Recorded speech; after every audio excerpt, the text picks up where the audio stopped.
Comment c'était de jouer avec Arsène Wenger? T'as mentionné un petit peu genre ce qu'il vous demandait, jouer à l'espagnol et tout. Ça se matérialisait concrètement comment? Genre typiquement quand il faisait des placements, des sessions tactiques à l'entraînement et tout, c'était quoi?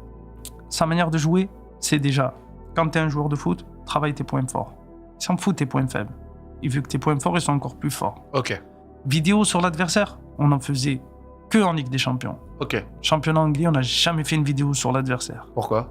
Parce que pour lui, c'est si on joue notre football, on va s'imposer. D'accord. On doit imposer notre football à l'adversaire. On ne doit pas s'adapter au football que l'adversaire joue, tu vois. C'est une vision, hein? C'est une vision des choses. Et ça marchait, ça marchait plutôt bien. Les gens, ils se posent la question de savoir pourquoi Arsenal, quand c'était avec Arsène Wenger, ça jouait bien.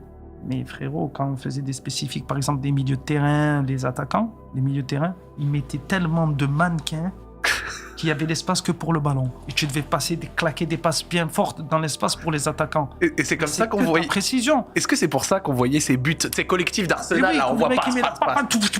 L'avantage d'Arsène Wenger aussi, c'est qu'il travaille beaucoup les bases. Ouais. À l'échauffement, contrôle passe. Des fois, tu te dis, mais qu'est-ce que c'est important de faire ces trucs-là, de toujours garder ta technique. Ouais. La technique, si tu l'as, ok, c'est inné. Mais il faut toujours la travailler pour la peaufiner. Et franchement, ces entraînements, moi, je kiffais, tu vois. Je kiffais parce que c'était un changement de ce que j'avais à Marseille, tu vois. Et franchement, j'ai kiffé.